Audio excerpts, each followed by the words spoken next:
Israeli forces opened fire on a group of starving Palestinian civilians because those starving civilians apparently made the Israeli forces feel unsafe. This is yet another war crime in a long list of war crimes that I have not even been able to document properly because there are too many for me as an individual to cover. But I'm going to go over the details of this one as well as the absolutely insane response from Israel's national defense minister, as well as some other examples of Israel's conduct. So, in this case, this is from CNN World. At least 104 people were killed and more than 700 injured in western Gaza City after Israel Defense Forces troops opened fire as hungry Palestinians were gathering around food and aid trucks, according to Palestinian Ministry of Health in Gaza. Hungry people looking for food, unarmed, obviously, people starving. And Israeli forces decide, you know what?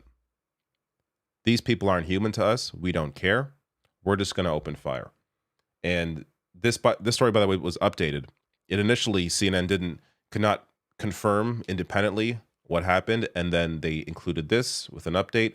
An eyewitness told CNN that though large crowds were waiting for food to be distributed from the trucks, the chaos and confusion that led to people being hit by them only started once Israeli soldiers opened fire.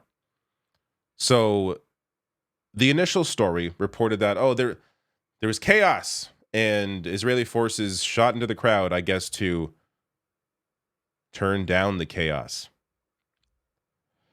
But later on, with their independent reporting here, no, it's the Israeli forces started this.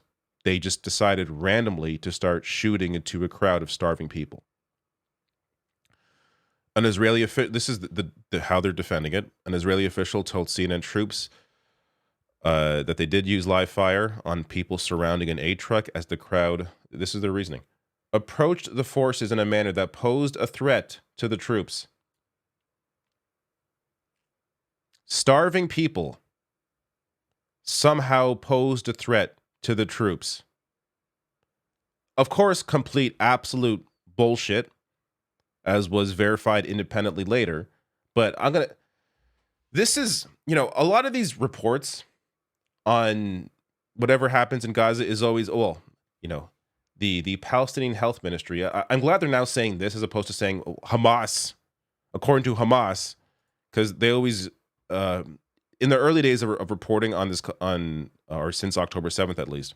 Actually, no, even before that, well before that. Any reports coming out of the Palestinian Health Ministry would be say, well, this is what Hamas is saying. And, we can't trust Hamas. The amount of times that Israel has been caught in a lie, it's impossible to count. So this is one recent one. Report finds no evidence in key dossier to support Israel's UNRWA allegations. So on the day that the ICJ concluded that there is a plausible genocide in Gaza and we will continue our investigation, essentially meaning, yes, there's enough evidence to show there's a genocide. They legally can't state that yet without doing their own further investigation.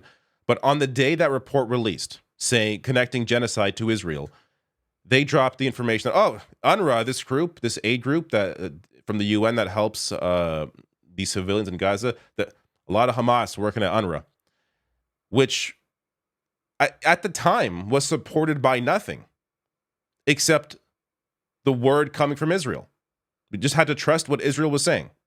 And it comes out now, or more recently, that of course it was complete bullshit. So that's one recent lie. And again, obviously an attempt to try and move eyes away from the ICJ ruling.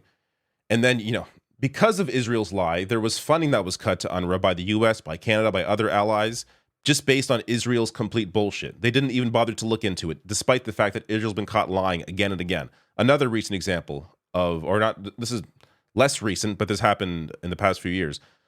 After the killing of journalist Shireen Abu Akleh, Israel claimed the Palestinians did it, only to then, eventually, when there was proof showing that was not the case, they finally had to admit that they killed Shireen Abu Akleh, killed by Israeli fire, but still won't charge the soldiers. And here's another lie. You may even remember this. This is back in October. There was this fight over, there was a hospital bombing. Oh, who bombed the hospital? Hamas was saying it was Israel. Israel was saying it was Hamas. And then, comes out like a few weeks later through further investigation that it's still, from what I'm reading, inconclusive, but still likely it was Israel. But even despite all that, Israel's been targeting hospitals and the health system this entire time. So despite what happened in this one situation, they have been targeting hospitals again and again and again. UN expert condemns unrelenting war in health system amid airstrikes on hospitals and health workers. This is from December. Israel has declared an unrelenting war on the health system after hospitals, including one dedicated to treating children, were hit by airstrikes in recent weeks. So just the amount of lying, the amount of absolute destruction that the Israeli government has been committing. This requires, at the very least, anything coming out of Israel should come with the note from all these outlets stating that Israel has been caught in multiple lies during this conflict. Because if you're not going to include that context, then you're simply lying to your audience. You're telling your audience that it's perfectly fine to believe what Israel's saying, despite the fact that they have been caught in the lie again and again and again and again. Now, they're adding that the incident is under review. That's according to Israel. And an Israeli government spokesperson told reporters that the incident was obviously a tragedy. I'm sure they think that. We're going to get to, again, what the National Defense Minister of Israel said. So, in fact, that may be next. I'm lost here. This headline really puts this into perspective. Hungry Palestinians looking for food made Israeli soldiers feel unsafe.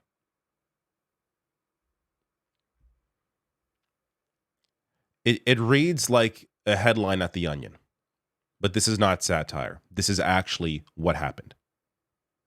Israeli soldiers claim they felt unsafe by hungry Palestinians. Now, Ben Gvir, this is Israel's national defense minister. Here is his. So I'm showing Ryan Grimm because he highlighted this. Here is his response, translated. Total support must be given to our heroic fighters operating in Gaza, who acted excellently against a Gazan mob that tried to harm them. Today, it was proven that the transfer of humanitarian aid to Gaza is not only madness while our abductees are being held in the strip under substandard conditions, but also endangers the soldiers. This is another clear reason why we must stop transferring this aid, which is, in fact, aid to harm the IDF soldiers and oxygen to Hamas. Here they're saying, we decided to shoot up all these innocent, starving Palestinians, and because of that, we should also be cutting aid to them.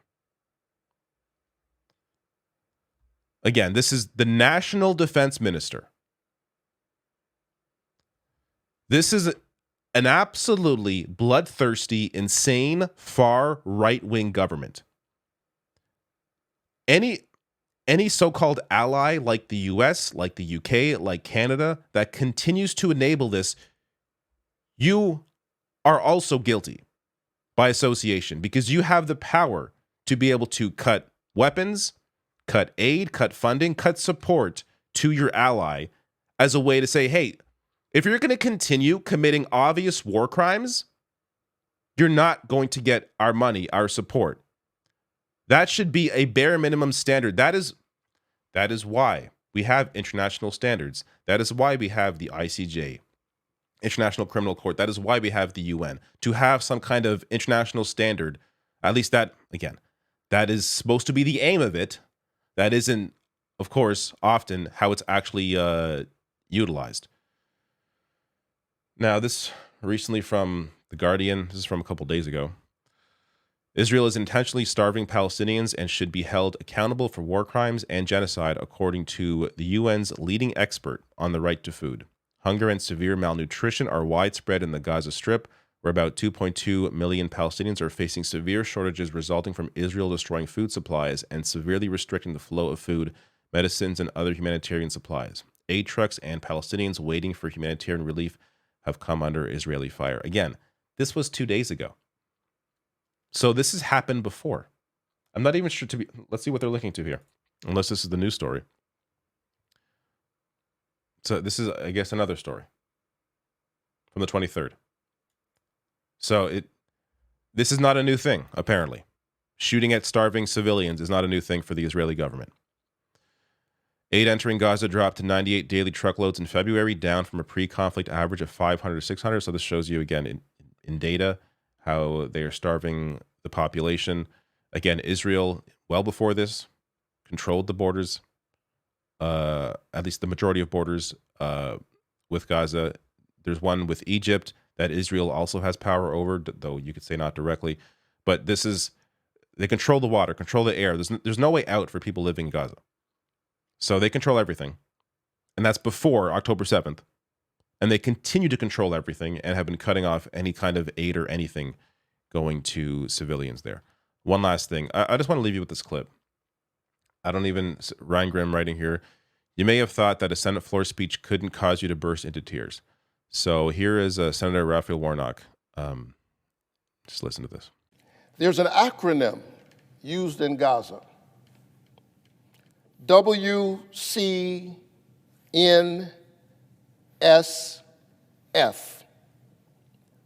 Wounded child with no surviving family. And according to media reports, an estimated 17,000 Palestinian children fall under that category. Wounded child with no surviving family.